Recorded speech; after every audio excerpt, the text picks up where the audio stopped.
que nous apprenons ne peuvent pas nous laisser les mêmes. Alléluia. Quelque chose doit changer en nous lorsque nous apprenons toutes ces choses que le Seigneur a préparées pour nous. Ça fait partie de notre héritage. Et je veux que quelqu'un remercie le Seigneur par ses acclamations. Par ses acclamations. Comme pour dire, Seigneur, merci d'avoir fait de moi ton racheté. Je suis racheté. Alléluia. Tu n'as pas bien acclamé. Je veux voir des cris de joie. Gloire au Seigneur. Alléluia. Jésus est bon. Amen, amen, amen. Dis à quelqu'un autour de toi, Jésus est bon pour nous. Dis encore à quelqu'un, Jésus est bon pour toi. Alléluia.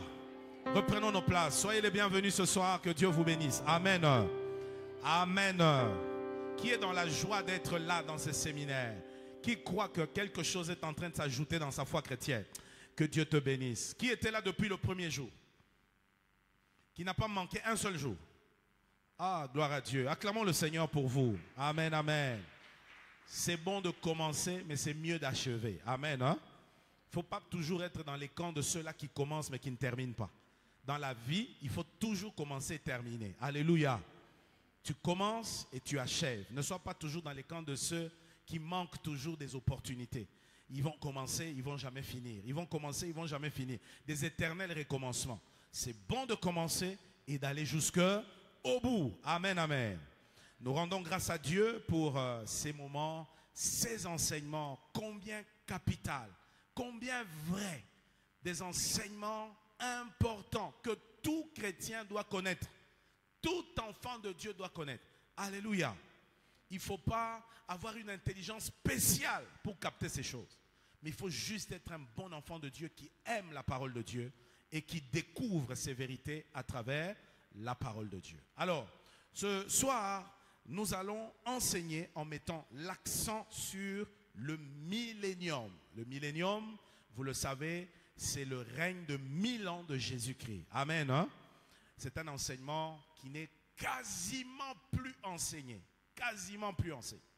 En tout cas, je ne sais pas, mais ça remonte à plus de 30 ans en arrière que j'ai entendu un prédicateur prêcher sur les 1000 ans dans une église. En tout cas, je ne sais pas s'il y en a, mais moi, la dernière fois où j'ai entendu quelqu'un prêcher alors que j'étais même pas encore pasteur, c'est il y a plus de 30 ans en arrière. Alléluia.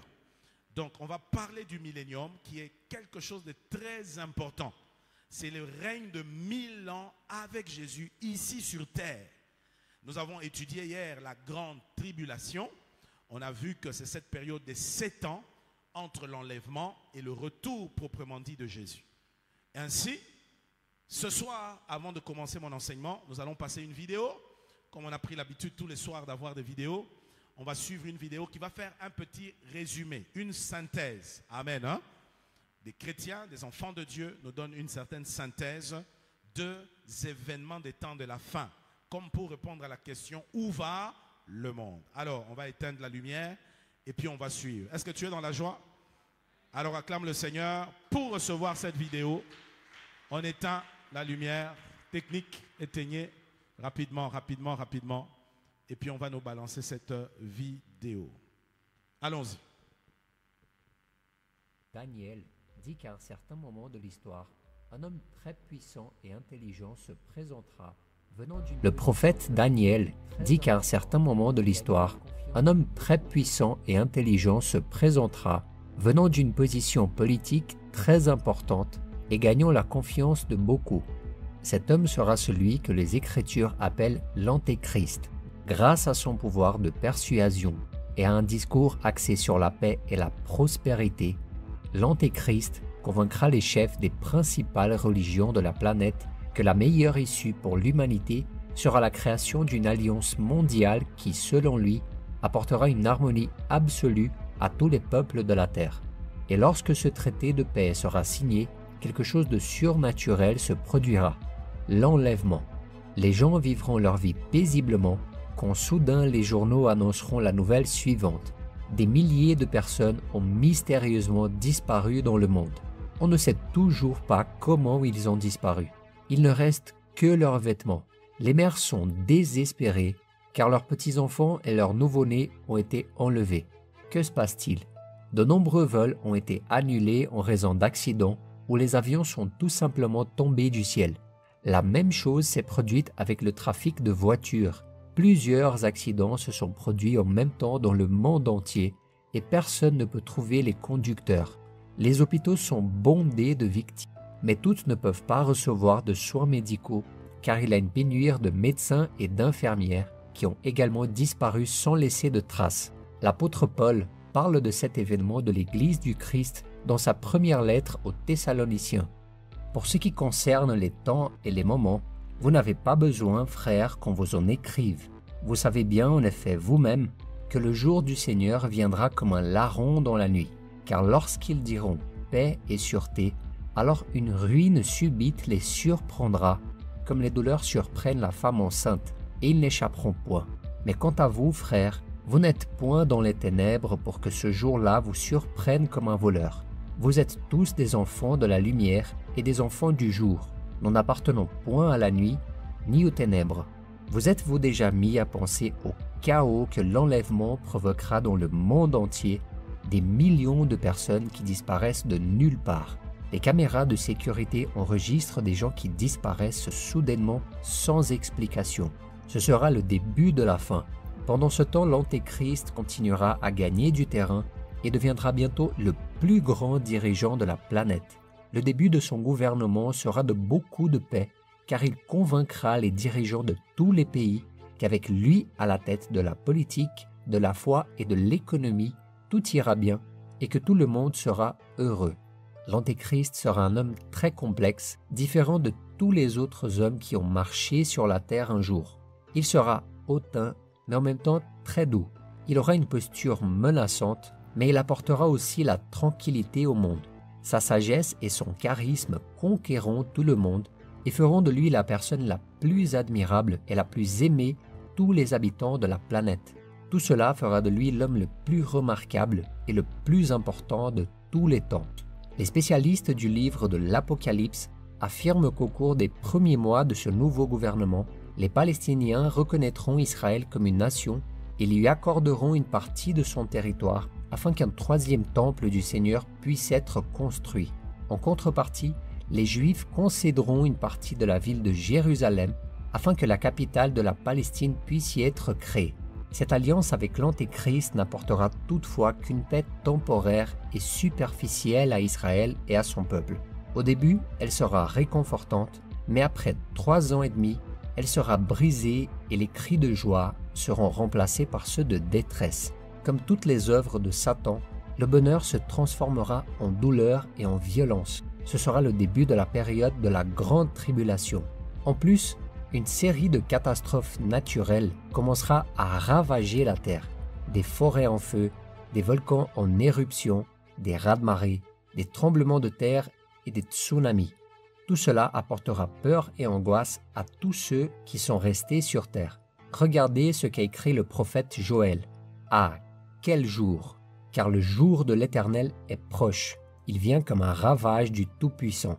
Une économie ébranlée, des villes entières détruites, des personnes désespérées qui tentent de fuir d'une région à l'autre. Du jour au lendemain, le monde s'effondrera et la grande majorité des pays seront confrontés à une crise jamais vue dans l'histoire. Face à ce chaos, les dirigeants de ces pays devront se tourner vers les ressources naturelles qui génèrent encore de l'argent pour tenter de rétablir leur économie. Et cela provoquera de nombreuses guerres car il n'y aura pas de ressources pour tout le monde. Bien sûr, personne ne sera en bonne position à ce moment-là, mais certaines des grandes puissances mondiales s'en sortiront mieux dans cette bataille. Imaginez l'oppression exercée sur les petits pays qui possèdent des ressources précieuses comme l'eau, les minéraux et le pétrole. Ils seront probablement massacrés par les grands. À ce moment-là, les alliances politiques ne seront plus les mêmes. Chacun sera plus égoïste car chacun aura ses propres priorités. Après avoir détruit les petits, les grands pays se battront entre eux pour assurer la survie et le maintien de leur souveraineté. Bombes nucléaires, armes biologiques et chimiques, tout cela contribuera à anéantir le peu de nourriture et d'eau qui reste encore dans le monde. Le résultat, soit les gens mourront par la guerre, la soif ou par la famine. C'est là qu'apparaît le dernier cavalier de l'Apocalypse, la mort, qui réduira considérablement la population mondiale.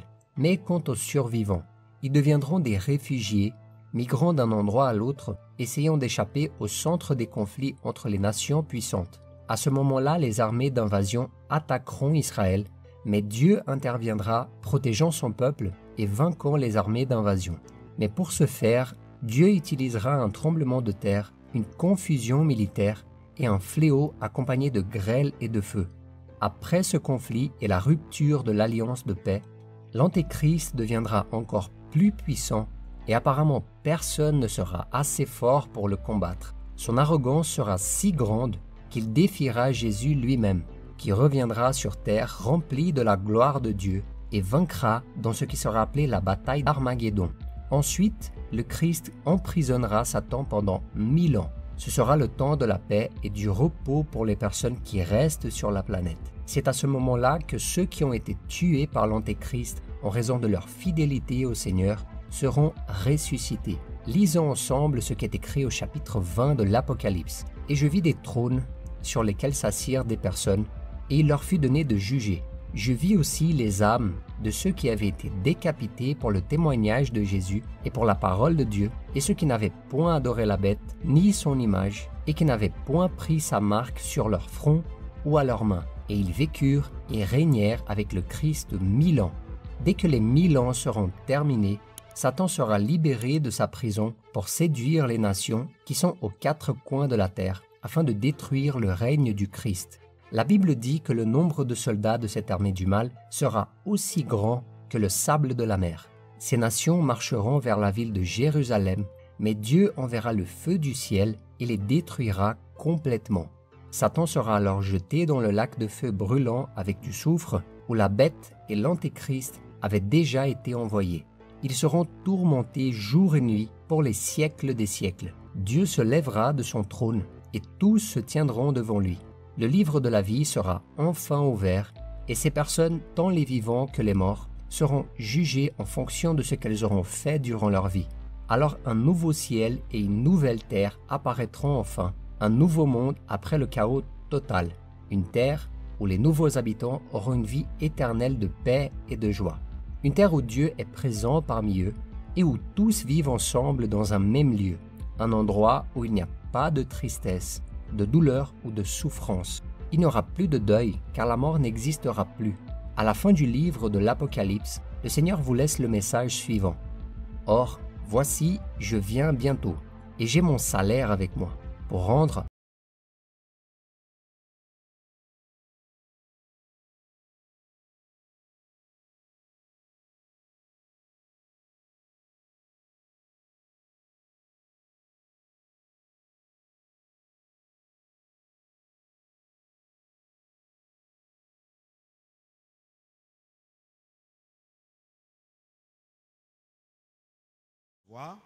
Nous allons tous ensemble nous recommander à la grâce de Dieu. Chacun va prier. Demande à Dieu en ce moment de te parler personnellement. Baissons la tête et prions le Seigneur. Prions le Seigneur. Tous ensemble.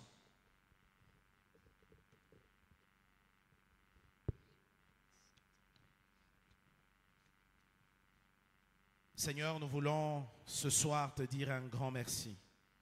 Merci pour la faveur que tu nous fais d'être là encore afin de recevoir ces connaissances, ces choses qui nous aident, Seigneur, à mieux te connaître et surtout à découvrir le plan que tu as pour nous, cet héritage que tu as pour ceux qui t'appartiennent, pour les racheter.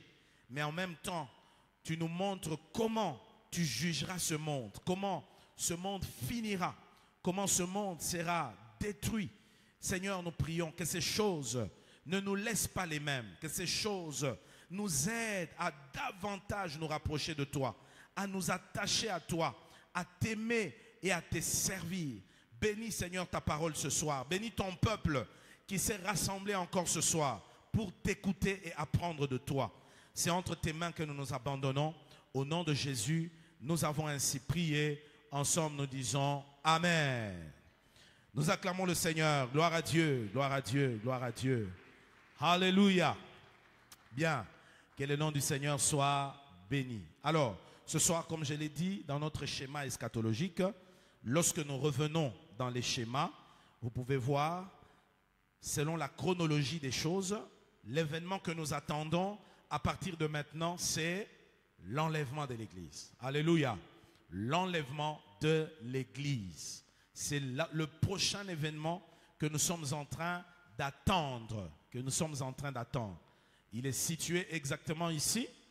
Et nous l'avons dit, après l'enlèvement, que l'Église soit enlevée, le monde basculera dans une nouvelle ère. Une période qui est délimitée dans la Bible à 7 années. 7 années de détresse, de grande détresse. 7 années de grands malheurs. 7 années de souffrance. 7 années de grandes épreuves. Et c'est durant ce temps que le monde connaîtra la montée de cet homme impie appelé l'Antichrist. Cet homme qui est contre Christ. Cet homme qui s'oppose à tout ce qui est de Christ.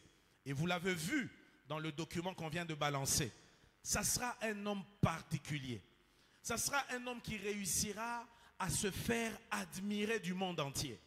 Il sera très intelligent, un fin politicien, un véritable leader qui va promettre la paix dans le monde, qui va résoudre beaucoup de crises, qui va convaincre tout le monde de s'unir, d'unir l'économie mondiale, d'unir la politique mondiale, d'unir la religion mondiale sous son égide. Et cet homme imposera une marque que tout homme devra porter sur la paume de la main droite ou sur le front. Cette marque permettra à tous ceux qui vivront à cette époque d'acheter ou de vendre. Et c'est comme ça que tous seront sous le contrôle de l'Antéchrist. Et les Écritures nous disent, tous ceux qui prendront cette marque-là n'auront plus d'espoir d'être sauvés. Plus jamais. Ils ne pourront être sauvés. Quel que soit ce qu'ils feront dans la vie, ils ne pourront plus jamais être sauvés. Parce que la marque de la bête, c'est le signe d'appartenance pour toujours à Satan. Ainsi, les Écritures nous enseignent qu'il conclura une alliance mondiale. Et c'est ce que Daniel nous dit au chapitre 9, du verset 24 à 27. Daniel nous parle des 70 semaines. Et il nous dit que le dévastateur conclura une alliance avec plusieurs nations.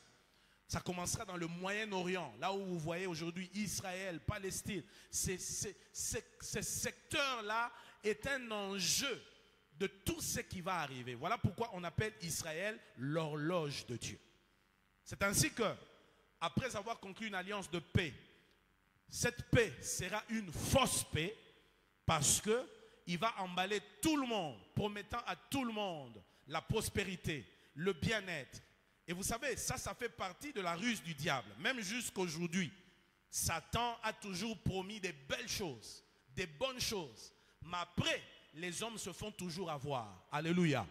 C'est comme ça que quand vous vous laissez avoir par le diable, vous finirez toujours par tomber dans ces pièges. Le diable vous promet. Voilà pourquoi ici, on en profite pour dire, tous ceux qui pratiquent le fétichisme, qui pratiquent l'occultisme, qui sont dans des sciences occultes, dans les loges, dans toutes ces choses-là, bien aimés, c'est un mensonge du diable qui les amènera à être noyés dans sa tromperie. Alléluia. C'est ça sa stratégie. Il a toujours menti.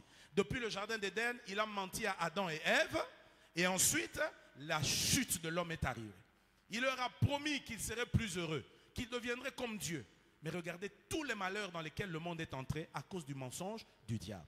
Et ça, c'est une particularité qu'il n'a jamais perdue. Il le fera de même au travers de l'Antichrist. Durant la période de tribulation, il va convaincre tout le monde. Mais ça sera un gros mensonge où il promettra une paix. Mais c'est une paix factice, une paix fausse.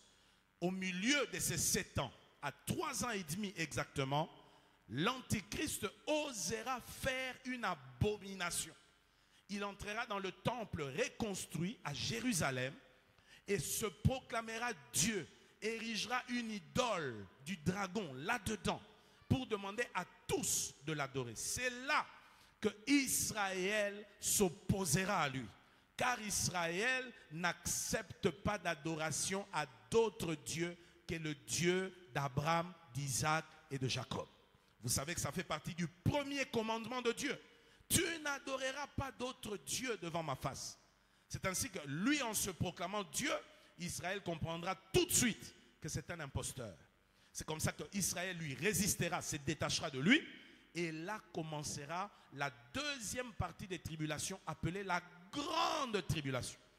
Et à ce moment-là, lui-même l'antéchrist va perdre le contrôle de beaucoup de choses. Beaucoup de malheurs, beaucoup de catastrophes vont commencer à se produire dans le monde. Parce que vous savez, frère, qu'est-ce qui se passe? Par le péché, le monde est tombé dans la malédiction. Dites Amen. Et encore, après l'enlèvement, le règne de l'esprit va partir avec l'église, tous les chrétiens. Ce qui fait que le monde va basculer dans le règne satanique, le règne démoniaque. Il y aura comme une forme de malédiction qui va tomber sur le monde entier. Et les mots que vous voyez cités là-bas ne seront pas comme aujourd'hui, vous avez une crise qui est dans un coin et dans un autre. Mais ça sera des crises mondiales.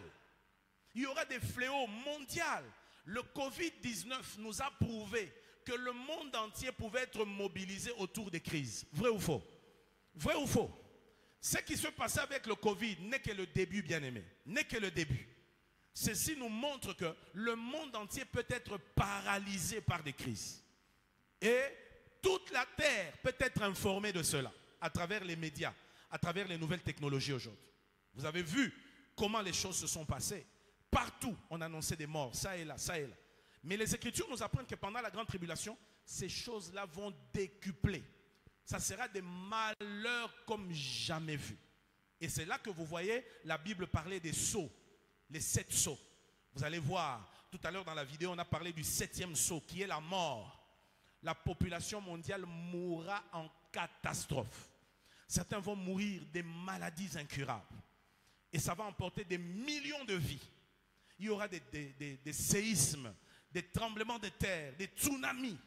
Et lui-même ne pourra rien maîtriser. Alors le monde sera dans une grande crise. Le monde deviendra ingouvernable. À tel point que, comme vous l'avez vu, chaque nation cherchera à se protéger.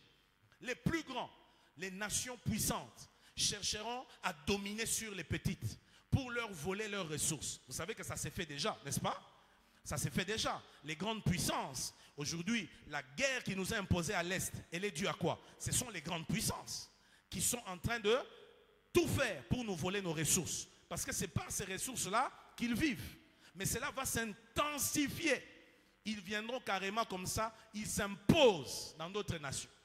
Et c'est comme ça que ça va se passer. Et ces petites nations aussi vont combattre.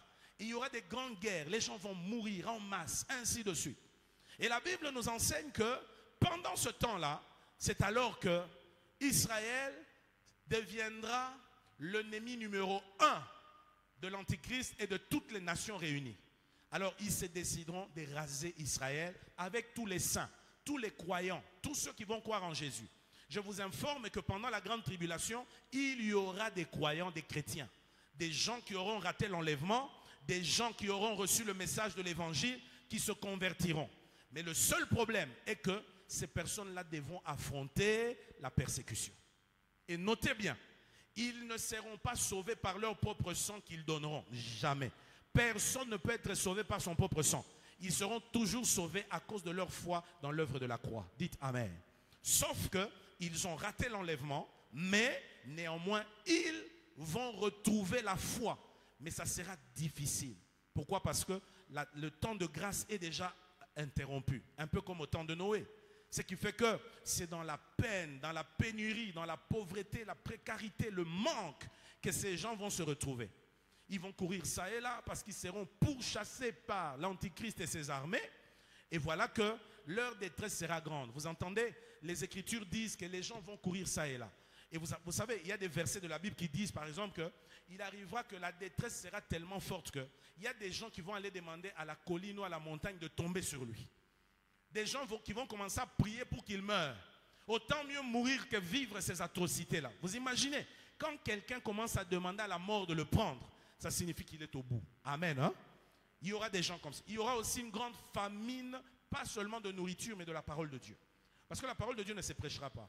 L'Antichrist interdira les églises, fermera les églises. Il n'y aura pas de lieu de culte. Les endroits où on ne pourra que se retrouver, c'est pour l'adorer lui.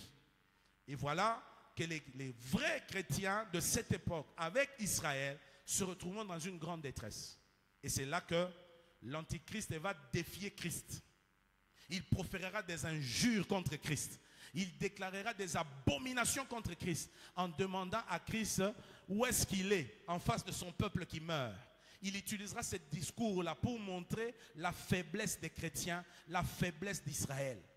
C'est là que la Bible dit il lui fit donner le pouvoir de vaincre les chrétiens, de combattre les chrétiens et de les vaincre. Mais c'est alors que là, le Seigneur, avec son armée, que nous sommes, descendra ici. Le Seigneur descendra des cieux et il y aura une grande guerre. Une guerre telle qu'on n'en a jamais vue. Toutes les puissances mondiales détenant l'arme atomique vont l'utiliser. Ils se serviront des armes chimiques, des armes atomiques interdites. Ils vont l'employer pour décimer Israël et les saints. Mais c'est là que le Seigneur interviendra. Et c'est Zacharie 14 qui nous en parle. Dieu frappera la terre, Jésus viendra, posera sa plante de pied sur le mont des Oliviers, qui s'effondrera en deux. Et vous savez, quand cette montagne se fend en deux, elle recule, s'effraiera une vallée. C'est là que Dieu protégera les saints et s'attaquera au reste du monde. Ils seront frappés des tremblements de terre, seront frappés de grêle, un froid comme jamais il y en a eu. Il y aura un combat rude. À cause de ce combat-là, les armées de Jésus, avec nous l'Église, épouses de Jésus, qui sommes descendus, et les anges, tous les êtres célestes, nous combattrons aussi dans cette bataille et nous serons vainqueurs. Dites Amen. Et à partir de ce moment-là, c'est là que nous arrivons dans Daniel. Vous allez voir, Daniel en parle. Quand Daniel est en train ici d'expliquer toutes ces prophéties, Daniel en parle et les bons lecteurs de la Bible peuvent trouver cela. Daniel en parle en termes des jours. Si vous calculez bien, vous verrez, par exemple, dans Daniel chapitre 12, Daniel chapitre 12, tous les chapitres 12, c'est le temps de la fin. On nous montre maintenant ce qui va se passer après la victoire de la bataille d'Armageddon. Vous savez, il y aura un chaos total. Le monde sera désordonné, détruit. Vous voyez, un monde après une guerre, la plus meurtrière de toutes les guerres qu'il y a eu dans le monde. Ça veut dire que la population mondiale, plus de la moitié de la population mondiale mourra. En plus de cela, ça ne s'arrêtera pas là. Il y aura beaucoup de choses détruites. Beaucoup de familles endeuillées. Et dans le texte, vous verrez que parmi ce qui se passera après la bataille d'Armageddon, première chose, Satan est saisi et sera lié. On va le lier pour une période de 1000 ans. Tandis que l'Antichrist et le faux prophète, la bête qui monte de la mer, seront saisis, seront le premier à être jetés en enfer. Alléluia. Jeté directement dans le feu de l'enfer. Pendant ce temps, Satan est lié, on l'amène dans l'abîme. L'abîme, c'est quoi? C'est une région la plus profonde du séjour des morts. C'est là qu'on gardera Satan et ses démons. Ils seront neutralisés. Et la Bible nous le dit. Déjà, dans Apocalypse, chapitre 20, nous allons revenir sur les textes de Daniel. On va d'abord dans Apocalypse, chapitre 20. Nous allons lire du 4e au 6e verset. Apocalypse, chapitre 20, 4 à 6. Quelqu'un est avec moi? Si tu es avec moi, dis Amen. Gloire au Seigneur. La Bible dit ceci. Apocalypse 20, verset 4 à 6. Et je vis des trônes. Et je vis des trônes. Et à ceux qui s'y assirent furent donnés le pouvoir de juger. Je vis les âmes de ceux qui avaient été décapités à cause du témoignage de Jésus. On commence au verset 1er. Vous allez comprendre ce que je viens de dire. Commençons. Remontons jusqu'au premier verset. Vous êtes avec moi?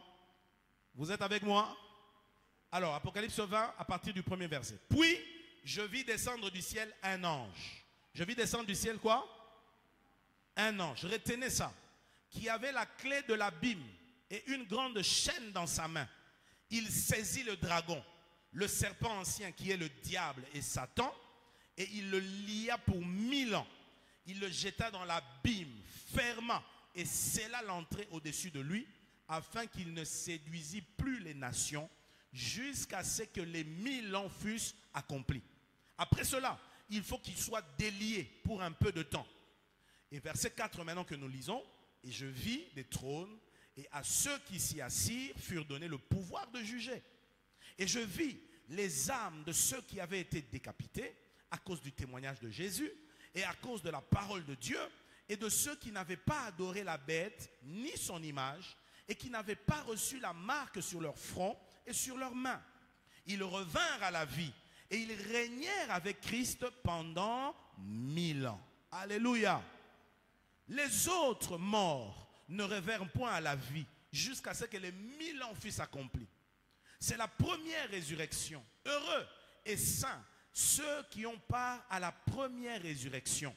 La seconde mort n'a point de pouvoir sur eux, mais ils seront sacrificateurs de Dieu et de Christ, et ils régneront avec lui pendant 1000 ans. Alléluia. Acclamons le Seigneur pour cela. Merci Seigneur. Merci Seigneur. Vous allez voir que Daniel dit la même chose. Dans Daniel 12, il parle aussi de cet ange qui devra neutraliser les dévastateurs. Mais ce qui nous intéresse ici, c'est surtout le verset 11 et 12. Daniel 12, 11 à 12. Il est écrit, depuis le temps où cessera le sacrifice perpétuel et où sera dressée l'abomination du dévastateur, il y aura 1290 jours. 1290 et 1290. Alléluia. Et puis, heureux celui qui attendra et qui arrivera jusqu'à 1335 jours. 1335 jours. Alléluia. Quand vous faites un calcul des 1335 jours, moins les 1290 jours, ça vous donne 45 jours. Et lorsque vous calculez 3 ans et demi, ça vous rajoute à cela encore 20 jours de plus. Ça veut dire quoi? Qu'est-ce que je veux dire? Après la bataille d'Armageddon, entre la bataille d'Armageddon et les débuts des 1000 ans, il y aura une époque que certains eschatologues disent être comme une transition. Ça sera un temps qui est à peu près de 45 jours à 75 jours. 45 jours à 75 jours. Vous voyez? Pourquoi 45 jours à 75 jours? À cause de certaines choses qui doivent être mises en place avant que les règnes de 1000 ans ne commencent. Quelles sont ces choses qui doivent être mises en place? La première des choses, c'est que Satan est lié pour 1000 ans et jeté dans l'abîme avec ses acolytes. Quelqu'un peut dire amen. La deuxième chose, c'est que c'est la résurrection des martyrs de la grande tribulation. Tous ceux qui seront décapités, tous ceux qui seront morts, on vient de le lire dans Apocalypse 20, Jean dit, j'ai vu la vision où j'ai vu les âmes des martyrs qui venaient de la tribulation. Alléluia. Ils vont ressusciter. Et ces âmes qui ressuscitent font partie aussi de la première résurrection. La première résurrection, c'est quoi? La première résurrection, c'est la résurrection qui se produit ici, à l'enlèvement. On appelle cela première résurrection parce qu'il y a une deuxième résurrection. La deuxième résurrection, c'est celle qui interviendra là, à la fin. La deuxième résurrection, c'est la résurrection des méchants. Ceux qui seront jugés pour être jetés en enfer. C'est-à-dire tous les incroyants, tous les incrédules de la terre, eux ressusciteront à la deuxième résurrection. Mais la première résurrection, on part à cette résurrection, les chrétiens fidèles jusqu'à la fin, jusqu'à l'enlèvement.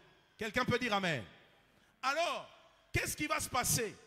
Il se passe que d'abord, ces gens-là sont capables d'être participés à la première résurrection parce que Jésus, vous vous souvenez, il est le premier-né d'entre en ressuscitant, la résurrection de Christ nous a donné la possibilité aussi de ressusciter après la mort. Vous voyez? C'est ça l'impact de la résurrection. Si Jésus n'était pas ressuscité, comme les autres, comme les incroyants, les incrédules, lorsque nous mourions, nous allons mourir pour toujours et attendre la deuxième résurrection. Mais puisque Jésus est sorti du tombeau libre et vainqueur, il est notre prémisse. Alléluia. Il a montré que lui, il était le premier et que d'autres suivraient. C'est pourquoi vous voyez, le jour de la résurrection de Jésus, il y a eu aussi des saints qui ont ressuscité. C'était un signe, un symbole pour montrer la première résurrection. Et c'est comme ça que, au cours de cette première résurrection, à l'enlèvement, qu'est-ce que la Bible dit? Comment ça va se passer? Jésus revient, il reste dans les airs, au son de la trompette, à la voix d'un archange qui va annoncer son arrivée. Mais il reste dans les airs, il ne descend pas. La Bible dit, premièrement, les morts en Christ font quoi? Ressuscitent. Ils reviennent à la vie. Et quand ils reviennent à la vie, ils seront revêtus d'un corps de gloire. Notez, nous le verrons tout à l'heure, le corps qu'ils porteront, c'est un corps lumineux. Il sera lumineux. Et il y aura différentes catégories de lumière selon la fidélité que nous aurions montrée sur la terre. Alors, lorsqu'ils ressuscitent en premier, nous les vivants, vous entendez Paul dire nous les vivants, c'est-à-dire tout enfant de Dieu doit avoir l'espérance de l'enlèvement tant qu'il n'est pas mort. Amen, amen. Nous les vivants, nous sommes changés en un clin d'œil. Vous comprenez, le clin d'œil, c'est à la vitesse de la lumière. Ça va se passer en un clin d'œil. Tata, on est changé. Et puis ensuite, ensemble, nous allons à la rencontre du Seigneur dans les airs. C'est ça, la première résurrection. Voilà pourquoi la Bible dit, heureux ceux qui ont part à la première résurrection. Parce qu'ils n'auront pas à vivre les affres de la grande tribulation. Est-ce que quelqu'un me comprend? Maintenant, qu'est-ce qui se passe? À cette première résurrection sont annexés aussi les martyrs de la grande tribulation. Ils sont annexés à la première résurrection. Pourquoi? Parce qu'ils sont croyants en Christ. De ce nombre-là, il y a Israël, les morts qui étaient morts, décapités, qui vont revenir à la vie. Il y a aussi les chrétiens qui étaient restés. Mais ceux-là qui ne recevront pas la marque de la bête et qui n'adoreront pas l'Antichrist. C'est ceux-là qui seront joints aux martyrs de la grande tribulation. Quelqu'un peut dire Amen. Maintenant, qu'est-ce qui se passe? Satan est lié. Deuxième chose, c'est la résurrection des martyrs de la grande tribulation. Troisième chose, les Écritures nous renseignent qu'il y aura un jugement. Quand vous lisez Matthieu chapitre 24, non, Matthieu 25, le Seigneur enverra ses anges aller partout dans le monde pour aller rassembler. Parce que, vous voyez, le monde vient de connaître une guerre mondiale, une guerre atomique. Il y a de désordre partout. Il faut qu'on fasse un recensement, qu'on sache qui est resté en vie, qui n'est pas resté en vie. Et qui feront ce travail-là? Ce sont les anges. Les anges vont parcourir toute la terre, vont aller rassembler tous les restes des vivants. Ce n'est pas moi qui l'ai dit, c'est la Bible. Matthieu chapitre 25. Allons dans Matthieu 25. Nous allons lire pour cela le verset 31 à 46. Matthieu 25, 31 à 46. Et vous allez bien comprendre le contexte de Matthieu 25 maintenant. Regardez ce qui est écrit. Matthieu 25, 31 à 46. Il est écrit ceci. Lorsque le Fils de l'homme viendra dans sa gloire, avec tous les anges, il s'assiera sur le trône de sa gloire. Toutes les nations seront assemblées devant lui. Il séparera les uns d'avec les autres, comme le berger sépare les brebis avec les boucs. Il mettra les brebis à sa droite et le bouc à sa gauche. Alors, le roi dira à ceux qui seront à sa droite, venez, vous qui êtes bénis de mon Père, prenez possession du royaume qui vous a été préparé dès la fondation du monde. Car j'ai eu faim, vous m'avez donné à manger. J'ai eu soif, vous m'avez donné à boire. J'étais étranger, vous m'avez recueilli. J'étais nu et vous m'avez vêtu. J'étais malade, vous m'avez visité. J'étais en prison et vous êtes venu me voir. Vous êtes venu vers moi. Les justes lui répondront, Seigneur, que t'avons-nous? Quand t'avons-nous vu avoir faim? T'avons-nous donné à manger ou avoir soif? T'avons-nous donné à boire? Quand t'avons-nous vu étranger? T'avons-nous recueilli ou nu? T'avons-nous vêtu? Quand avons-nous vu malade ou en prison et sommes-nous allés vers toi? Et le roi leur répondra, je vous le dis en vérité, toutes les fois que vous avez fait ces choses à l'un de ces plus petits de mes frères, c'est à moi que vous les avez faites. Ensuite, il dira à ceux qui seront à sa gauche, retirez-vous de moi, maudits, allez dans le feu éternel qui a été préparé pour le diable et pour ses anges. Car j'ai eu faim et vous ne m'avez pas donné à manger. J'ai eu soif et vous ne m'avez pas donné à boire. J'étais étranger, vous ne m'avez pas recueilli. J'étais nu, vous ne m'avez pas vêtu. J'étais malade et en prison, ainsi de suite et tout ça. Et puis vous voyez, la Bible nous dit ici, jusqu'au verset 46, il y aura un jugement. Ce jugement consistera à quoi? Il consistera à déterminer qui seront les sujets de 1000 ans des règnes de Jésus. Ceux qui entreront dans les milléniums. Amen, amen. Ça va déterminer qui entrera dans les milléniums. Et vous comprenez ici que ceux pour qui le Seigneur dit, quand j'ai eu faim, vous m'avez donné à manger, ainsi de suite. C'est pendant la grande tribulation. Ceux qui seront bons envers les croyants, ceux qui auront manifesté de la bonté envers les Juifs. Alléluia. Alléluia. Donc c'est cela qui se passera.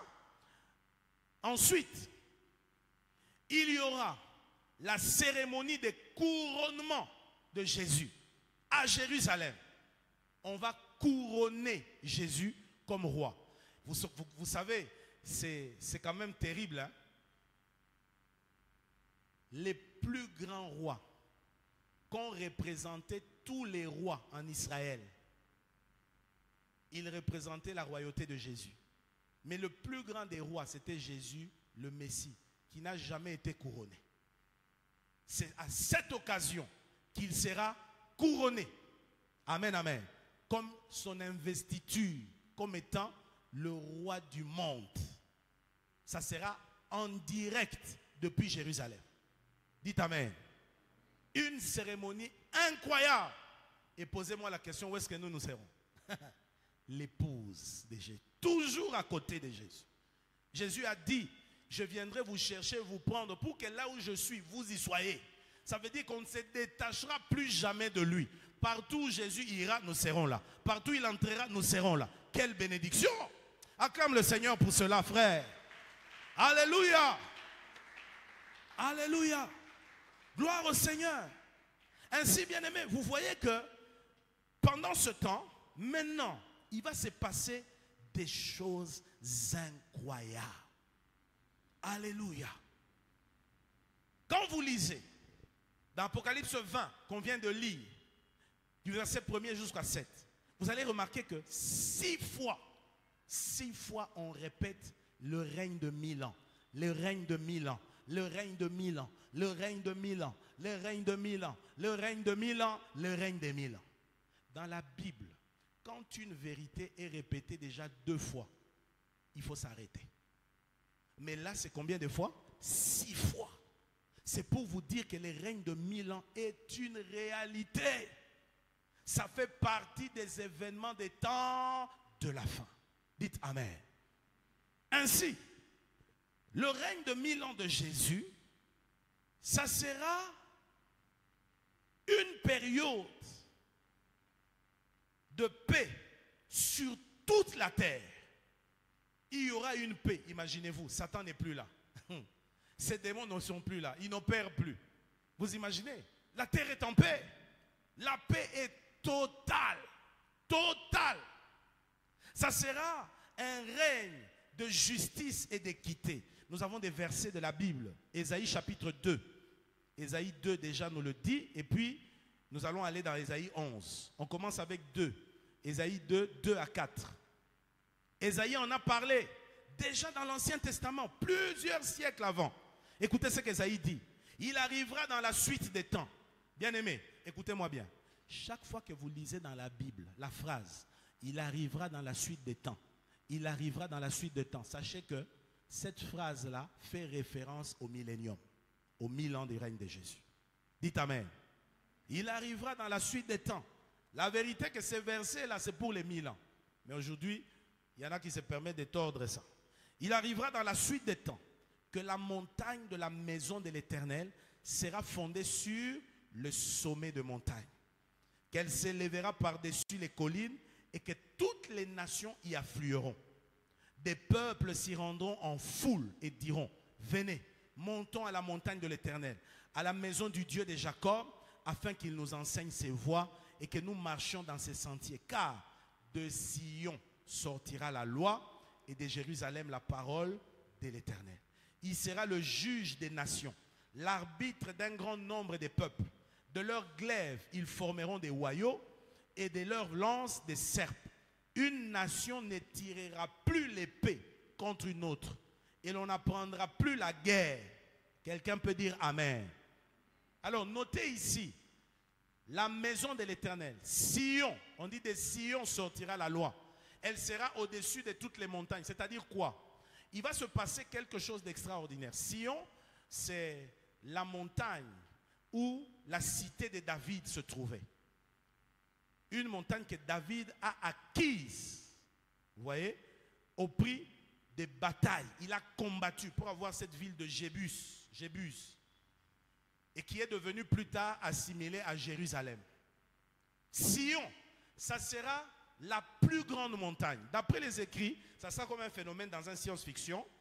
Vous savez, il y a beaucoup de montagnes à Jérusalem, mais la montagne de Sion va grandir, deviendra la plus grande. Et ça sera le quartier général de l'administration de Jésus. Ça sera le siège du gouvernement de Jésus. Est-ce que vous comprenez? Un peu comme la Maison Blanche, un peu comme OIA ici, un peu comme les Kremlins en Russie, un peu comme Élysée en France. Donc, ça sera là-bas l'administration. C'est pourquoi la Bible dit, tout le monde s'y rendra. Et c'est de là que la loi va venir. Jésus sera l'arbitre du monde entier. Quelqu'un peut dire Amen. Amen. Alors, il va se passer que par les 1000 ans, Satan est lié. Satan est arrêté avec ses démons. La présence de Jésus sur la terre sera manifeste physiquement. Alors, la gloire de Christ va descendre sur tout l'univers. Est-ce que vous comprenez cela? Frère, la gloire de Jésus, la Shekinah de Jésus. Parce que le roi ne vient jamais seul. Quand il se déplace, il vient avec son royaume. Dites Amen. Et remarquez ici la symbolique. Il était dit que le royaume ne viendra pas de manière à frapper les regards. Comment? Lorsque tu donnes ta vie à Jésus, tu reçois Jésus le roi en toi, n'est-ce pas? Et Jésus ne vient pas seul, il vient avec son royaume. Ce royaume est caché au-dedans de toi. Il n'est pas encore manifeste. C'est pourquoi le monde ne le voit pas. Je vous ai dit hier, quand nous nous rassemblons comme ça, ils pensent que nous venons perdre notre temps. Non, nous bâtissons le royaume de Dieu. Mais il arrivera un temps où le royaume de Dieu sera manifeste physiquement. C'est comme ça que la prière du Notre Père que Jésus a apprise à ses disciples s'accomplira. Vous voyez, dans la prière, nous disons quoi? Que ton règne... c'est par rapport aux 1000 ans. Que ton royaume vienne. Effectivement, le royaume de Dieu qui est dans le monde invisible va se rendre visible. Maintenant, quand Jésus va descendre, la malédiction qui était sur la terre va se retirer. La bénédiction va couvrir le monde. Pourquoi? Sa gloire, sa présence va descendre sur le monde entier. La conséquence, même la terre va refleurir. Les choses seront restaurées. Vous voyez, je vais vous donner une image. Ceux qui suivent Ladybug. Vous voyez quand il dit Ladybug, elle appelle comment cette histoire-là? Non, quand elle lance son truc là, Ladybug, miraculeuse Ladybug. Et puis ça commence à restaurer tout ce qui était détruit. Hein? Papa, batouana batanga la Bible, bazo changer en haut. Alléluia. Puisque le monde sera comme dans une guerre. Vous savez, Jésus régnant à Jérusalem, il va restaurer toutes choses. Toutes choses. En fait, les 1000 ans de règne de Jésus, ça sera l'avant-goût avant la nouvelle Jérusalem. Ça sera un monde presque parfait, mais pas encore la perfection, parce qu'il y aura encore des gens qui vont pécher. Vous comprenez? Ça ne sera pas encore la perfection, mais ça sera presque la perfection. La conséquence de cela, c'est quoi?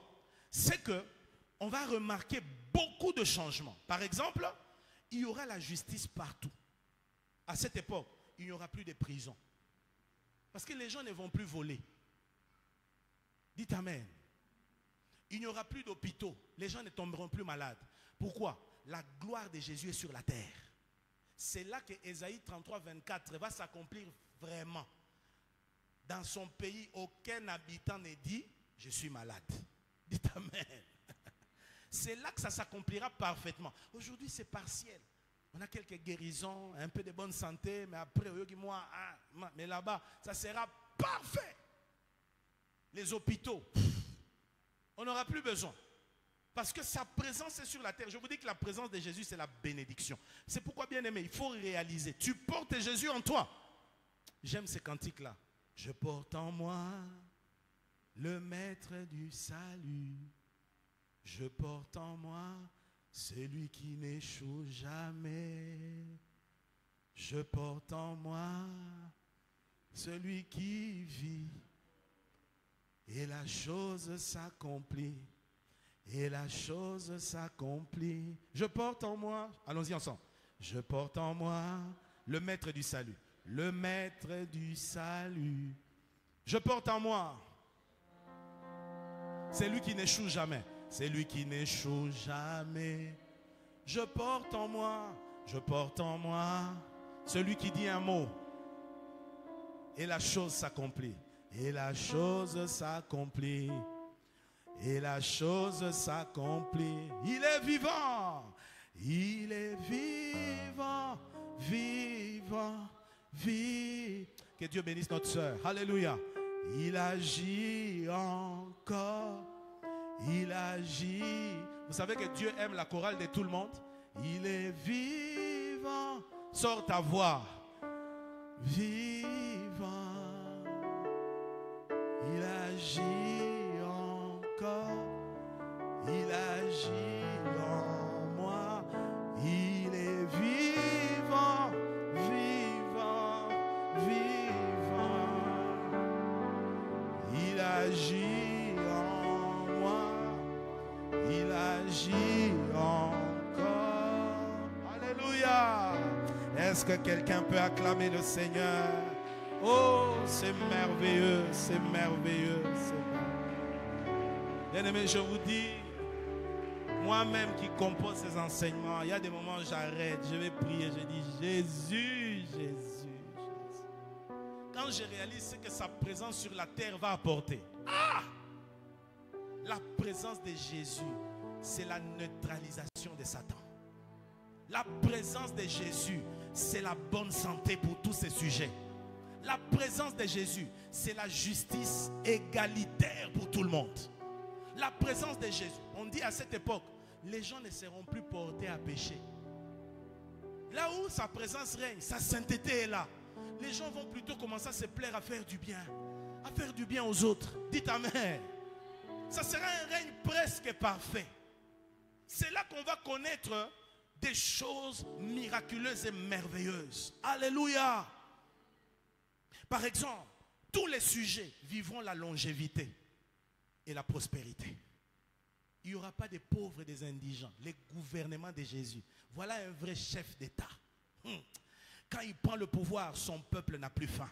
Dites Amen. Quand il prend le pouvoir, son peuple ne pleure plus.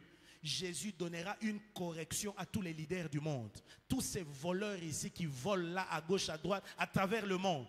Il leur montrera une leçon de bonne gouvernance. Dites Amen. Dites Amen. Les gens vont vivre longtemps, à tel point que les Écritures disent, celui qui mourra à 100 ans mourra comme un mineur. Parce que frère, on va vivre 1000 ans. Tu meurs à 100 ans. Tu es moins qu'un adolescent. Est-ce que vous comprenez? Donc il y aura presque plus de morts. On ne va plus enterrer la plupart des... Il y aura plus là. Tout ce qui détruit là va disparaître. Alléluia. Ça, acclamez d'abord pour le leadership de Jésus. Ah non. Des fois quand tu pries, ajoute ça dans ton adoration. Ajoute ça dans ton adoration. Tu dis Jésus, il n'y a pas de meilleur leader que toi. Il n'y a pas de meilleur chef que toi. Ta gouvernance est une gouvernance d'équité et de justice. Quand toi tu seras au pouvoir, il n'y aura plus des affamés. Il n'y aura plus des malades. Il n'y aura plus des hommes stressés dans la vie parce qu'il manque du travail. Non. Il y aura du travail pour tout le monde. Oh, dites amen très fort. Je peux vous le démontrer dans la Bible. Allons tous dans Ésaïe chapitre 11. Ésaïe chapitre 11. Je peux vous le démontrer. Écoutez. On dit.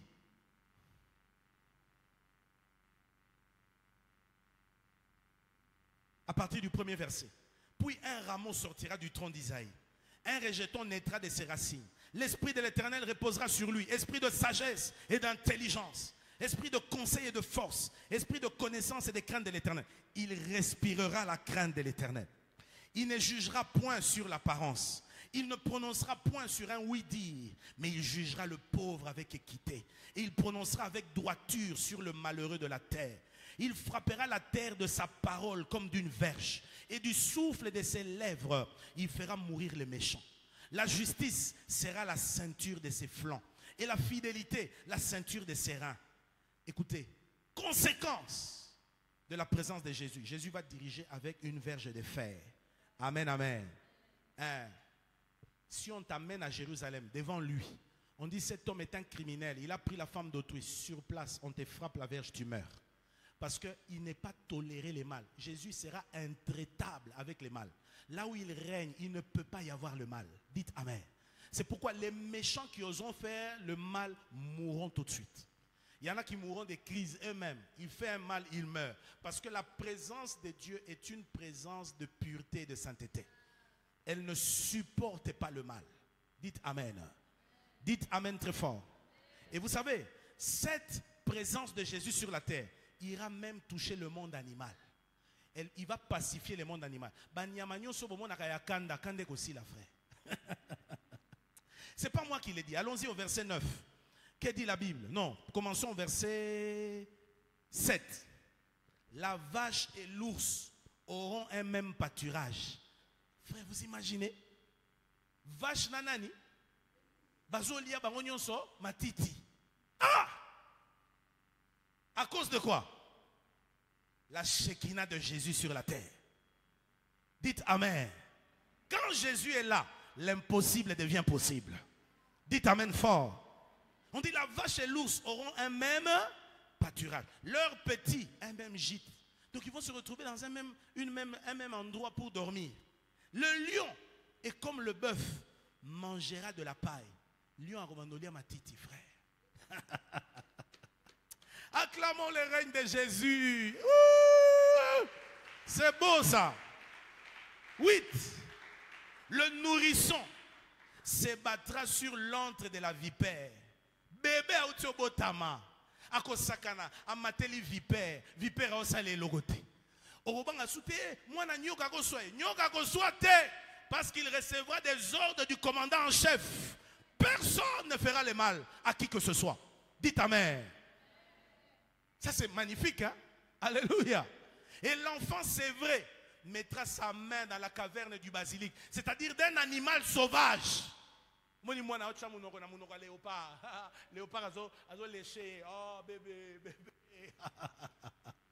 Grâce au règne de Jésus, frère, nous ne prions pas une utopie, nous ne prions pas des chimères, nous prions un Dieu véritable qui viendra régner sur cette terre et il changera tout. Le verset 9 dit, il ne se fera ni tort, ni dommage sur toute ma montagne sainte. Alléluia. Car la terre sera remplie de la connaissance de l'Éternel, comme le fond de la mer par les eaux qui la couvrent. Dites amen. Allons-y encore dans Ésaïe 65. Regardez Ésaïe 65. Magnifique. Moi-même, quand j'ai préparé, j'arrête, j'ai pris, j'ai dit, hey, Jésus! Aide-nous à comprendre ces choses. Tu es plus grand que tout ce qu'on dit de toi. Tu es plus grand que les mots du dictionnaire. Tu es même plus grand que les mots grands. Alléluia. Gloire au Seigneur. Ésaïe 65. Regardez ce qui est écrit à partir du verset 18. Il est écrit ceci. On dit, réjouissez-vous plutôt et soyez toujours dans l'allégresse à cause de ce que je vais créer. Car je vais créer Jérusalem pour l'allégresse et son peuple pour la joie. Il dit, je ferai de Jérusalem mon allégresse et mon peuple ma joie. On n'y entendra plus les bruits des pleurs et les bruits des cris. Il n'y aura plus ni enfants ni vieillards qui n'accomplissent leur jour. Car celui qui mourra à 100 ans sera jeune. Et le pécheur âgé de 100 ans sera maudit. Ils bâtiront des maisons et les habiteront. Ils planteront des vignes et en mangeront de fruits. Ils ne bâtiront pas des maisons pour qu'un autre les habite. Ils ne planteront pas des vignes pour qu'un autre en mange le fruit. Car les jours de mon peuple seront comme les jours des arbres. Et mes élus jouiront de l'œuvre de leurs mains. Ils ne travailleront pas en vain. Ils n'auront pas des enfants pour les voir périr. Car ils formeront une race bénie de l'Éternel. Et leurs enfants seront avec eux. Avant qu'ils m'invoquent, je répondrai. Avant qu'ils aient cessé de parler, j'exaucerai. Les loups et l'agneau paîtront ensemble. Ouh! Incroyable! Le loup et l'agneau paîtront ensemble. Le lion comme le bœuf mangera de la paille. Le serpent aura la poussière pour nourriture. Il ne se fera ni tort ni dommage sur toute ma montagne sainte, dit l'Éternel. Alléluia! Magnifique! Il y aura la prospérité. Vous savez que maintenant, qu'est-ce qui va se passer? Il va se passer que tout celui qui pêche est frappé de malédictions. Le Seigneur ne tolérera pas les péchés. Il n'y aura plus tous ces mots que nous connaissons. La gloire de Dieu se répandra sur toute la terre. Ça sera un règne glorieux. Alléluia.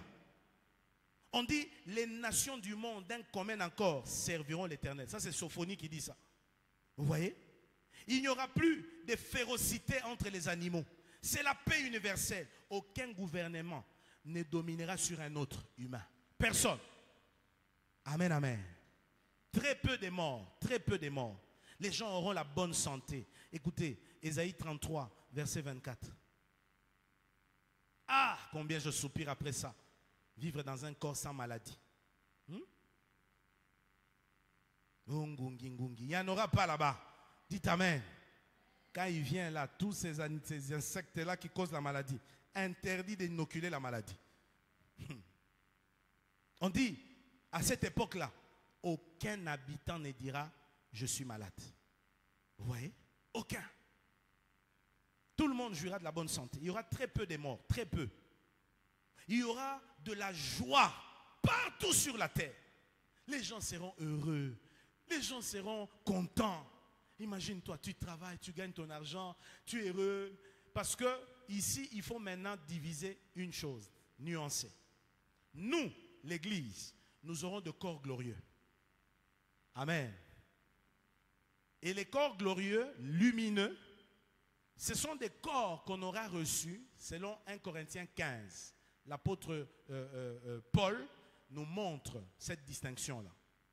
Mais il y aura des humains sur la terre. Pourquoi? Parce que après la grande tribulation, ceux qui seront admis à régner pendant la grande tribulation, ceux-là vont repeupler la terre. Ils vont se marier, ils vont avoir des enfants. Imaginez-vous pendant 1000 ans. Ils auront beaucoup d'enfants. La terre sera repeuplée. Mais nous n'aurons plus besoin de nous marier. Nous n'aurons plus besoin parce que nous aurons le corps des anges. Un corps d'ange est asexué. Il n'est ni mâle, ni femelle, ni homme, ni femme. Quelqu'un peut dire amen. Et selon 1 Corinthiens 15, la luminosité de nos corps. Dis avec moi, luminosité. Il y a des mots que tu n'emploies pas, que tu vas employer ici. Dis amen. Aide-moi à dire à ton voisin, luminosité. Luminosité.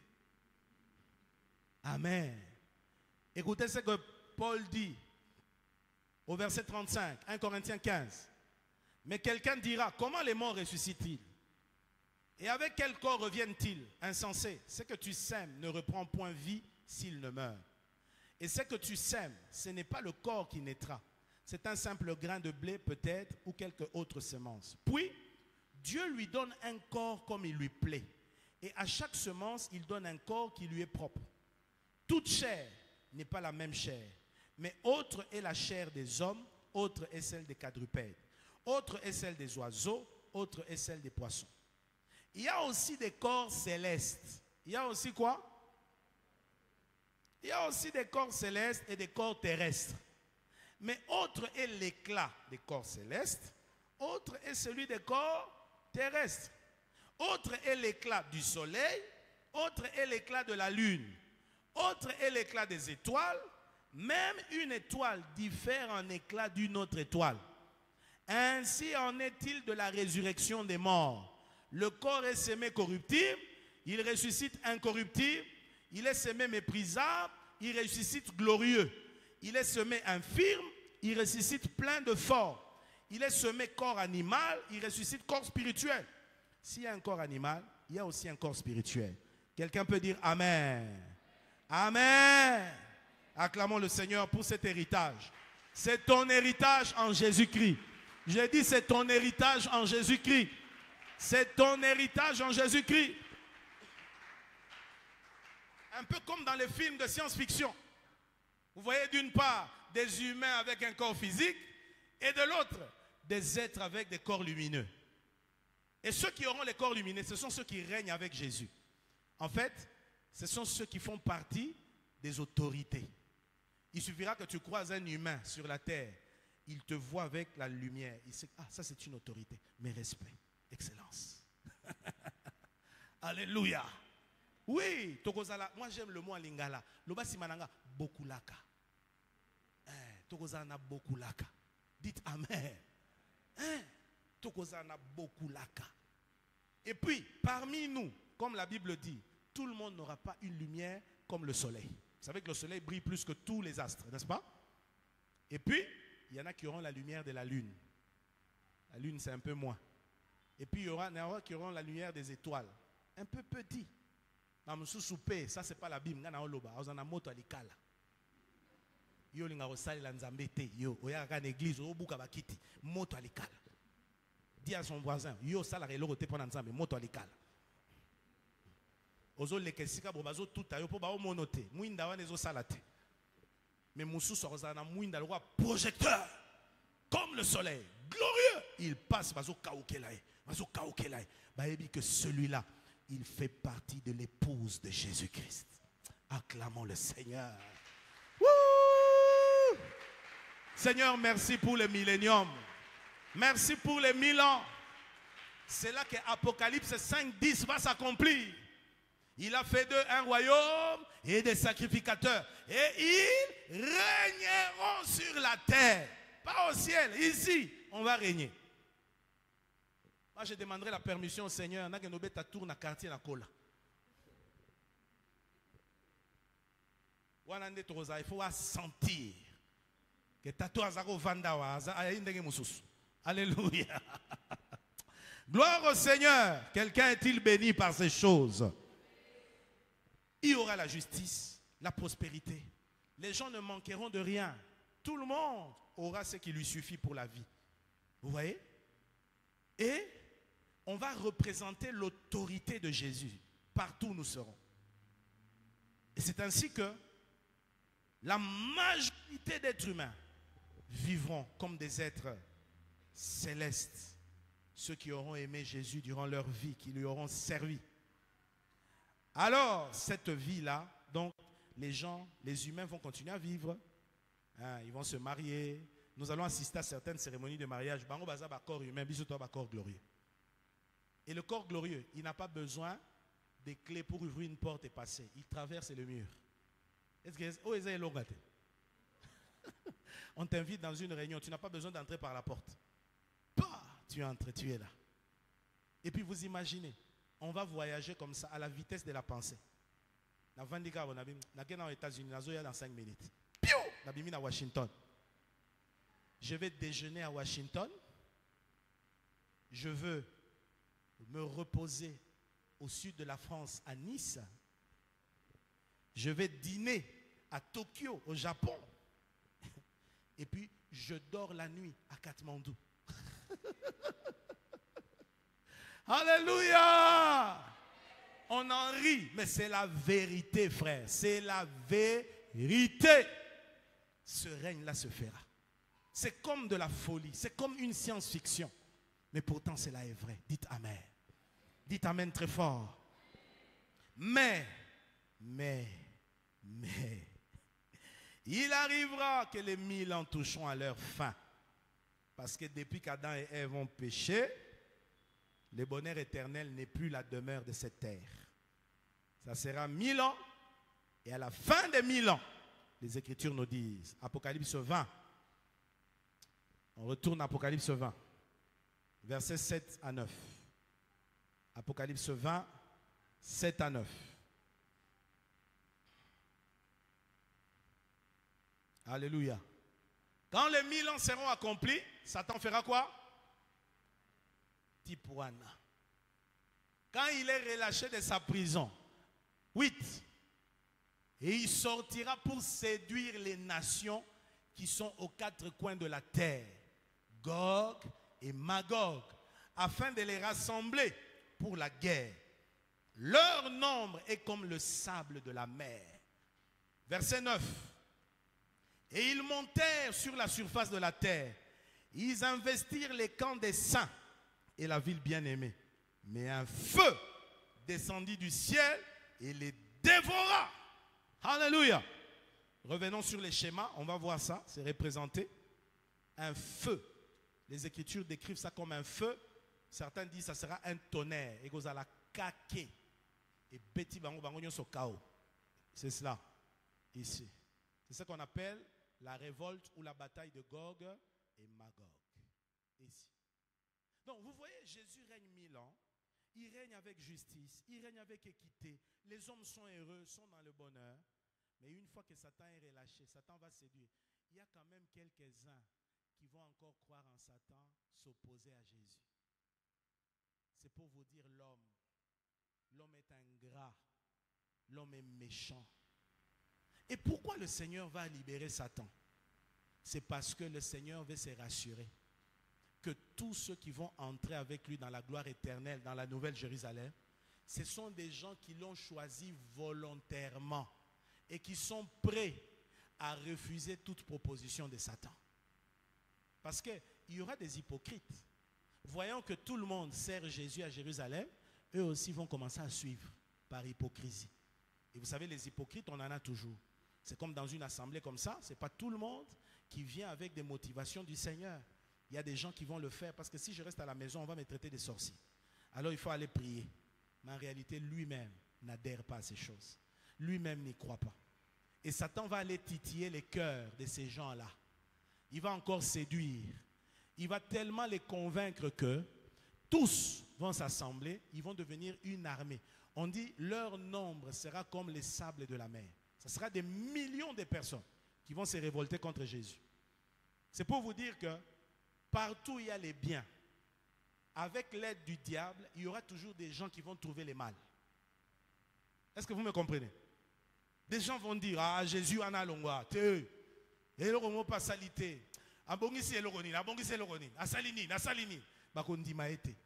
Mais quand vous verrez des gens comme ça, vous savez qu'ils sont animés par l'esprit de Satan. Dites Amen. Hein?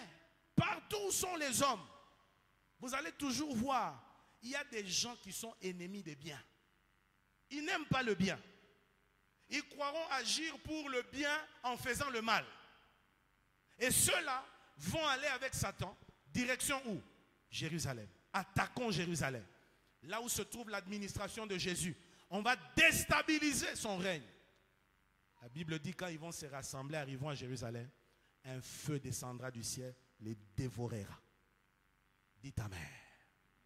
C'est comme ça que le règne de 1000 ans finira. Et dès que le règne de 1000 ans finira, les Écritures sont claires. Alléluia. Alléluia. La Bible déclare à ce moment-là, verset 10, Apocalypse 20, et le diable qui les séduisit fut jeté dans les temps de feu et de soufre, où sont déjà la bête et les faux prophètes qui l'ont dévancé. Ah, Satan. Satan n'aime pas tous ceux qui le servent. Il les a trompés, mais c'est eux qui sont entrés avant lui. Hein. C'est pourquoi si tu es ici, toi tu suis Satan, il te trompera. Jusqu'à ce jour, tu utilises les fétiches. Jusqu'à ce jour, tu entres dans la maison des voyants. Tu entres dans la maison des magiciens. Jusqu'à ce jour, on te donne des lititi. Oh, singaloketo. Oh, nakangiboy. Oh, nasaliboy. Nzoloko, nzoloko, nzoloko. On te trompe. On te trompe. Satan, c'est un menteur. Même quand il parle de tout son cœur, c'est les mensonges qui sortent. Regarde comment il a roulé la bête et les faux prophètes. La bête, l'antichrist et les faux prophètes. Qui l'ont servi fidèlement. Mais ils se sont retrouvés en prison. Dans le feu de l'enfer. En premier. Et la Bible dit, lui va aller les rejoindre. Écoutez la suite. Et ils seront tourmentés jour et nuit au siècle de siècles. Juste après cet événement-là, les Écritures disent, verset 13, 11. Puis je vis un grand trône blanc et celui qui était assis dessus. La terre et les ciels s'enfuirent devant sa face et il ne fut plus trouvé de place pour eux. Et j'ai vu les morts, les grands et les petits qui se tenaient devant le trône. Des livres furent ouverts. Et un autre livre fut ouvert, celui qui est le livre des vies.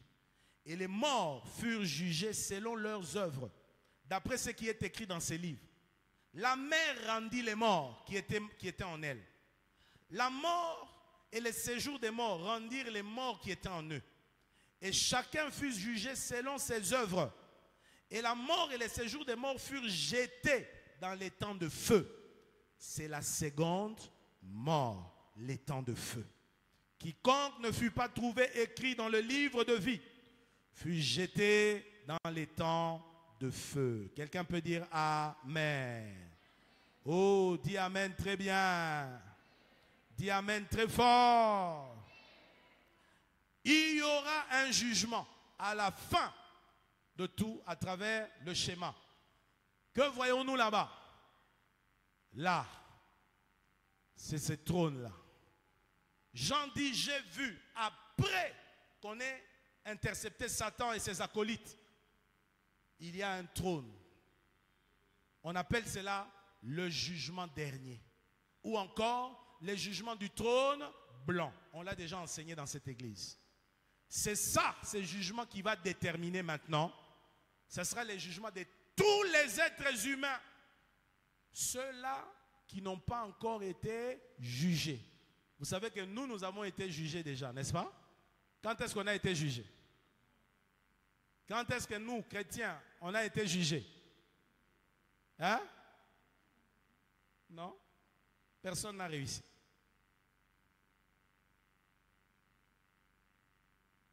En tout cas, celui qui avait trouvé ça, j'allais lui offrir même ma tablette ici. On a été jugés à la croix de Golgotha. J'allais dire ça.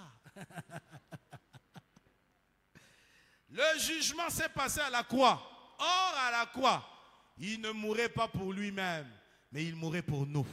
C'est ainsi, quand tu crois en Jésus, ton jugement est déjà accompli. La Bible dit, celui qui vient à Christ ne vient plus au jugement. Il est passé de la mort à la vie. Acclamons le Seigneur. C'est pourquoi les plus grands sages de ce siècle, c'est ceux qui donnent leur vie à Jésus-Christ. Les plus grands intelligents de ce monde, c'est ceux qui donnent leur vie à Jésus-Christ. Stupide, il est insensé. Amen, amen.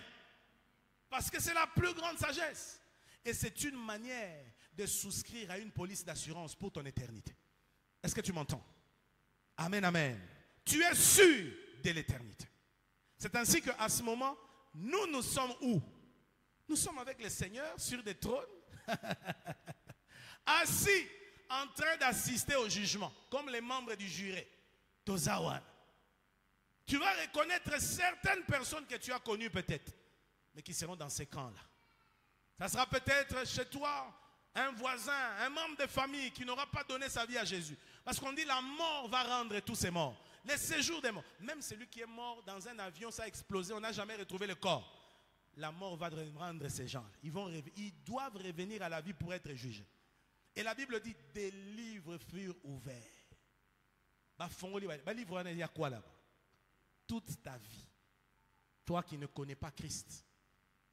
Toi qui ne marches pas dans la fidélité. Un frère nous disait au début de la foi, mais là, dans le jugement. Tellement makambo est belé au salaka. Baninga basi basambisi bango baleki mais yozo umela obandaki na tongo ti poko. Pour ba livre ba tome 1, tome 2, tome 3 ka pona yo. Salaka ba buzo ba au salaka. Ba ko tangelo ba tome. Il y a des gens par le mal qu'ils commettent, ils sont en train de bâtir toute une bibliothèque. Mais tout ce que l'homme fait, on dit on jugera pour chaque œuvre. Tout ce que tu auras fait, cela viendra en jugement. Alléluia. Et après les jugements, tous ceux dont les noms ne seront pas trouvés inscrits dans les livres des vies seront jetés. Parce que il y aura des gens qui auront cru en Christ pendant cette époque du millénium. Eux, ils croiront au royaume à venir de Christ. Ils reconnaîtront Jésus qui règne à Jérusalem. Amen. Ceux-là seront sauvés. Mais ceux, les autres là, qui n'auront pas cru, qui n'auront pas aimé le Seigneur, qui ne l'auront pas servi sur la terre, qui se seront eux-mêmes servis, qui auront vécu pour leur chair et leur vie, les Écritures disent, ils iront rejoindre le diable où? En enfer. Oh, le mot enfer n'existe pas. Le mot enfer n'existe pas. Oui, le mot enfer dans la Bible n'existe pas, mais sa réalité existe. On nous dit les temps de feu. Je peux ne pas dire enfer les temps de feu. Mais si tu me dis le mot enfer n'existe pas, il n'est pas dans la Bible. Mais même le mot Bible n'est pas dans la Bible. Pourquoi tu l'appelles Bible? Alléluia. Il y a des mots qui ne sont pas dans la Bible, mais leur réalité est là. Est-ce que vous me comprenez? Et l'enfer, c'est un lieu terrible. Je ne le souhaite à personne, frère. S'il te plaît, aide-moi à dire à celui qui est à tes côtés, ne va pas en enfer. Ne finis pas ta vie en enfer. Bien-aimés, vous imaginez? Il y a des gens pour lesquels nous assistons à leur décès. Nous allons pour leur enterrement. Il y a beaucoup de cérémoniales qui se font, des eaux bénites qu'on fait, des cultes où on les recommande à la grâce de Dieu. Mais seuls eux-mêmes, là où ils sont, peuvent nous dire là où ils sont. Il n'y a personne pour lesquels on peut acheter le salut après sa mort. Hébreux 9, 27. Il est réservé à tout homme de mourir une seule fois. Après quoi vient? C'est tout.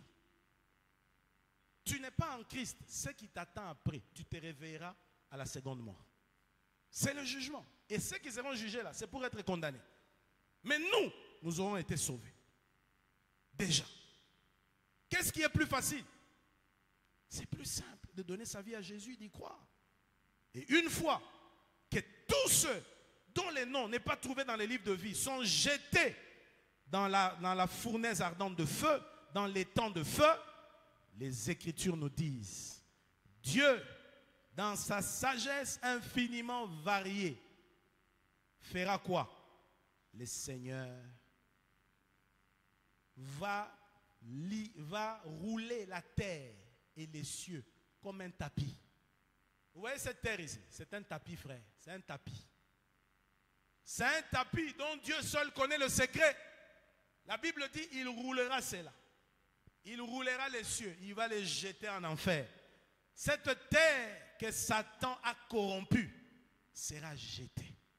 Et la Bible déclare des nouveaux cieux et une nouvelle terre descendront des cieux. Alléluia. Apocalypse 21, à partir du verset 1er. Puis je vis un nouveau ciel et une nouvelle terre, car le premier ciel et la première terre avaient disparu, et la mer n'était plus. Et je vis descendre du ciel d'auprès de Dieu la ville sainte, la nouvelle Jérusalem, préparée comme une épouse qui s'est parée pour son époux. Et j'entendis du trône une voix forte qui disait, voici le tabernacle de Dieu avec les hommes. Il habitera avec eux et ils seront son peuple. Et Dieu lui-même sera avec eux. Il essuiera toutes les larmes de leurs yeux. Et la mort ne sera plus. Il n'y aura plus de deuil, ni cri, ni douleur. Car les premières choses auront disparu. Et celui qui était assis sur le trône dit, voici, je fais toutes choses nouvelles. Et il dit, écris, car ces paroles sont certaines et véritables. Ces paroles sont certaines et véritables. Ces paroles sont certaines et véritables. Et il ajoute, et il me dit, c'est fait. Je suis l'alpha et l'oméga, le commencement et la fin. Alléluia. À celui qui a soif, je donnerai de la source de l'eau de la vie gratuitement. Celui qui vaincra héritera ces choses. Je serai son Dieu et il sera mon fils. Mais pour les lâches, les incrédules, les abominables, les meurtriers, les impudiques, les enchanteurs, les idolâtres et tous les menteurs, leur part sera dans l'étang ardent de feu et de soufre qui est la seconde mort. Dis amen. Je m'arrête sur cette phrase. Je m'arrête sur cette phrase. Je m'arrête sur cette phrase. Il dit au verset 7, c'est lui qui vaincra, héritera ces choses. Je serai son Dieu, il sera mon fils. Répète avec moi, celui qui vaincra, dis-le fort, celui qui vaincra, héritera ces choses. Je serai son Dieu et il sera mon fils. Celui qui vaincra, héritera ces choses. Je serai son Dieu et il sera mon fils. Celui qui vaincra, c'est qui? C'est celui qui sur la terre aura refusé d'abandonner Jésus pour les choses de la terre. C'est lui qui va réussir à vaincre la bataille de la séduction, qui va réussir à vaincre la bataille des épreuves, la bataille des défis, qui aura traversé ce monde malgré tout ce qu'il aura connu, qui restera debout à la fin pour attendre l'avènement du Seigneur. Bien-aimé, est-ce que tu seras compté parmi ceux qui vaincront? C'est ça la vie de victoire. C'est ça une vie de victoire. Hein? À gauche, à droite. C'est ça la vie de victoire. La première victoire en Christ, c'est la victoire sur le péché. C'est la victoire sur le péché. La Bible dit ceux qui appartiennent à Christ ont crucifié la chair et ses désirs. Est-ce que vous m'entendez? Bien-aimé, maintenant que nous connaissons ces choses, toi et moi, nous savons où le monde va. Là où il va finir, il y a une responsabilité que nous devons prendre. Je vous en parlerai demain. Quelqu'un peut dire Amen. Mais pour ce soir, j'interpelle tout celui-là qui traîne encore les pas. Dis-le-lo. Oso continue qu'oso vina en aventure. Dis-le-lo. Tu es en train de saper tout cet héritage que Dieu a prévu pour toi. Toute la grâce. Je vous dis la vérité. C'est lui qui aura méprisé l'œuvre de la croix ne peut pas être sauvé. Parce que l'œuvre de la croix, c'est la porte d'accès. Jésus a dit, je suis la porte. Frère, regardez ces riches héritages que Jésus nous donne. Quand tu lis ces choses, quand tu les apprends, comment tu peux continuer à vivre en insensé? Comment tu peux continuer à mener ta vie sans conscience? À vivre n'importe comment, frère, c'est impossible. C'est impossible. Tu sais que c'est une affaire de destinée éternelle. Alléluia. Alléluia. Mais regardez, les gens préfèrent aller boire, aller dans les boîtes de nuit, perdre leur temps. La vérité, c'est quoi? Ces gens-là ne sont pas informés. Nous avons la responsabilité de leur informer, leur dire, attention, ce monde va se perdre. Comme Noé le faisait. Il disait, bientôt une pluie va tomber. Bientôt, Noé, 120 ans depuis le Warambou, dans un environnement où il n'avait jamais plu. C'était une folie. De la même manière, un environnement où nous n'avons pas encore expérimenté cet enlèvement, ces choses, les gens nous traitent de fous. Mais la vérité est que ça se fera. Le Seigneur dit, c'est une parole certaine et véritable. Ça se fera. Mais, celui qui vaincra, c'est celui-là pour qui Dieu sera Dieu et il sera fils de Dieu. Est-ce que tu vaincras? Le choix est entre tes mains. Baissons la tête dans la prière. Alléluia. Alléluia. Oh Jésus. Alléluia. Est-ce qu'il y a quelqu'un qui peut se tenir debout là où il est?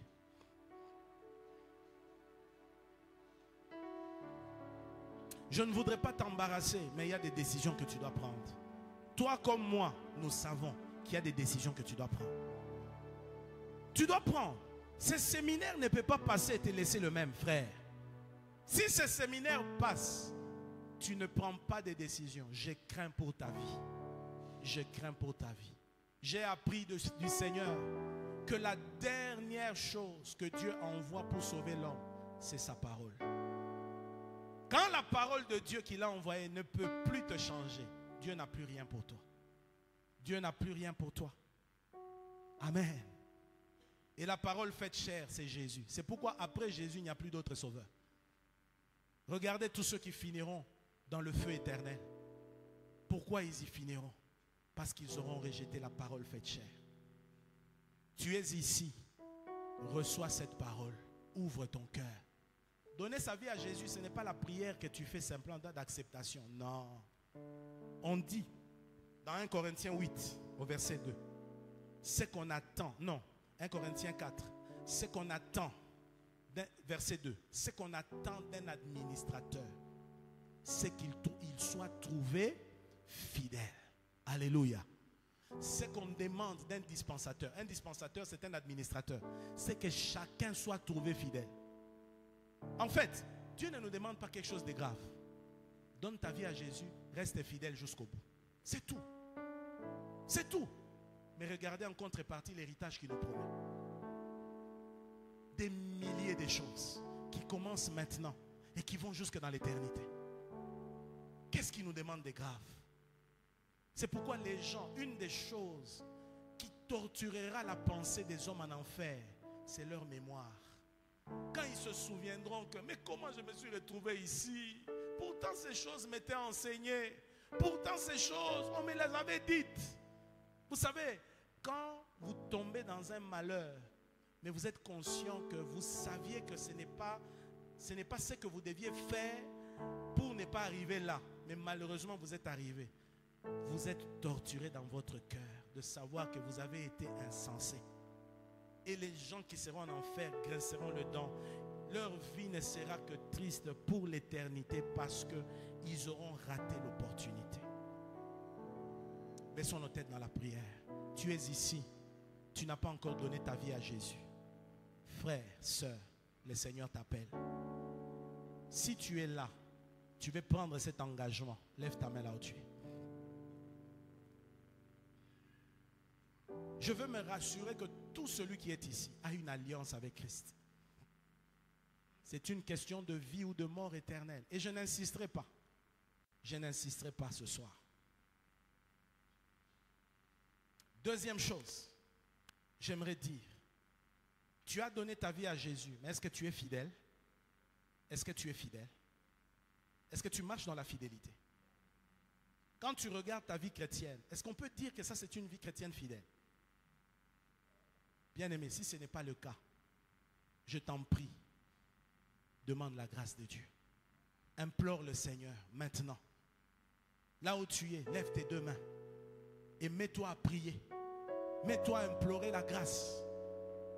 Là où tu es, Seigneur, aide-moi. Seigneur, aide-moi. Si je continue comme ça, je risque de me perdre. J'ai besoin de toi. Souvenez-vous de la parabole des 10 vierges. On l'a encore répété aujourd'hui. Frère, pourquoi nous nous tuons à crier? Pourquoi nous nous tuons à prêcher? J'aurais pu rester chez moi, dormir, m'occuper de mes enfants. Mais si je viens, c'est comme Paul dit, l'amour de Christ nous presse. L'amour de Christ nous presse. Il dit, malheur à moi si je ne prêche pas l'évangile. Si je ne prêche pas l'évangile, car la nécessité m'est imposée. Nous le faisons parce que le Seigneur nous envoie. Le Seigneur nous dit, parle et parle encore, que cet incrédule donne sa vie, qu'il change de comportement, qu'il change de vie, qu'il reconnaisse ma seigneurie dans sa vie, qu'il vive dans la fidélité. Bien-aimé, implore la grâce de Dieu. Demande à Dieu, Seigneur, aide-moi. Aide-moi. Je ne veux pas rater, passer à côté de ces choses. Je ne veux pas rater. Bien-aimé, les gens vont pleurer. Les gens regretteront. Les gens regretteront. La Bible dit de deux qui seront dans un champ, l'un sera pris, l'autre restera. De deux qui seront sur un lit, l'un sera pris, l'autre restera. Si tu ne fais pas attention dans ta manière de vivre, tu peux passer à côté de l'enlèvement de l'église. Mais le moment t'est donné ce soir, répare avec Dieu, réconcilie-toi avec le Seigneur. Commençons à prier là où nous sommes. Parle au Seigneur, parle au Seigneur, parle au Seigneur, parle au Seigneur. Voici mon désir, c'est de t'honorer, Seigneur de tout mon cœur, je t'adore.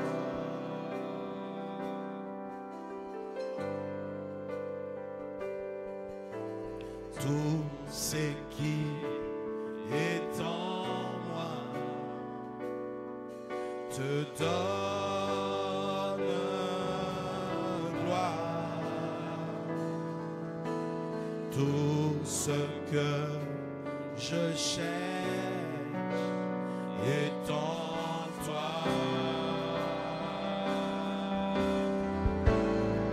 Je te donne mon cœur.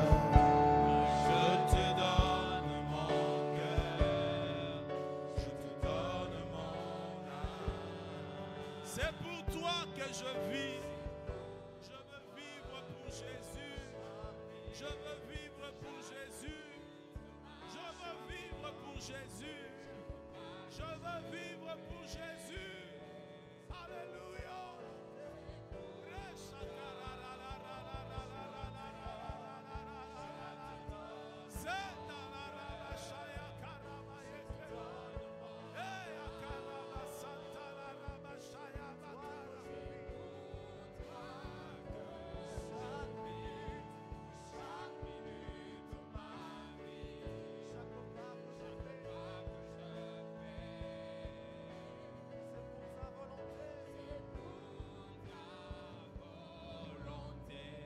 Je sens dans mon cœur de faire cet appel. Bien-aimé, tu es ici.